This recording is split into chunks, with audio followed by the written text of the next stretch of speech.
time has passed, as I sit and look at my two beautiful grandchildren, I think about how much your ancestors have gone through for you, all the way from the beautiful literature to the right to vote. Grandma, do you remember when you were a little girl? Oh yes, honey, I remember everything. I have witnessed the history of African American culture change throughout generations. Who would have thought that we would have an African American as our president? Grandma, so you mean to tell me growing up you never thought it would be possible to have an African American president? In my early years, African Americans were treated very different, but the spirit and determination of our ancestors is what pushed us to keep going. When I think of pride and spirit, I think of our Black national anthem. I think I still have a record with the song on it. It was a beautiful anthem that went like this.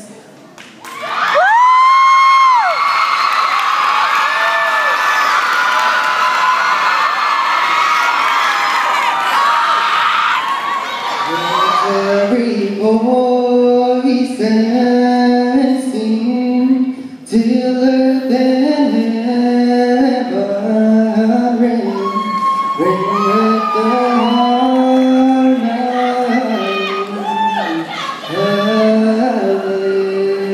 liberty. Let our rejoicing rise high as the listening sky. Let it resound loud as a rolling sea. Sing a song full of the faith that the dark past is taught. Sing a song full of the hope that the present is brought.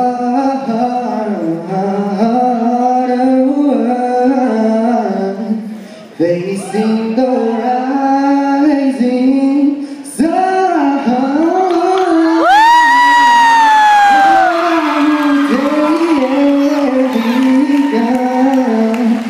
Let us march on till victory is won.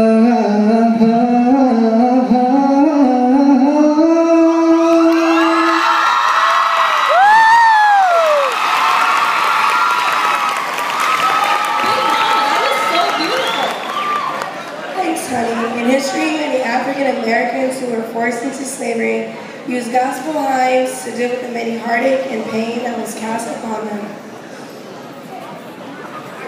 Did you guys know that in 1839, slaves were transported in a ship called the Amistad?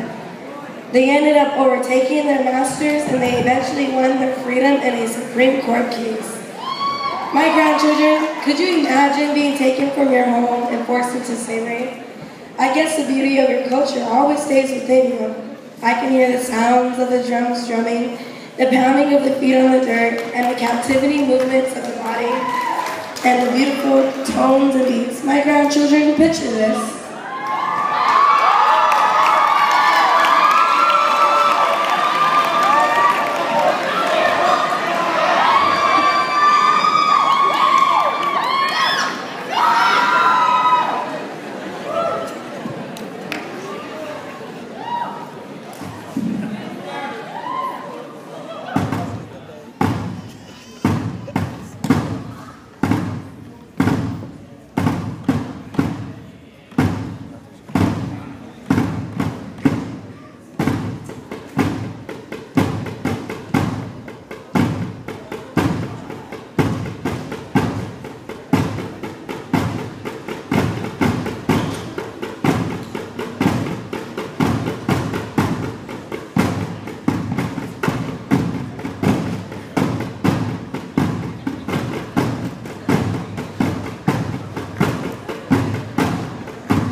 My grandchildren, have you heard of a lady named Zoe Junior Truth? Well, she was famous for her famous speech, Ain't I a Woman, that was given in Akron, Ohio.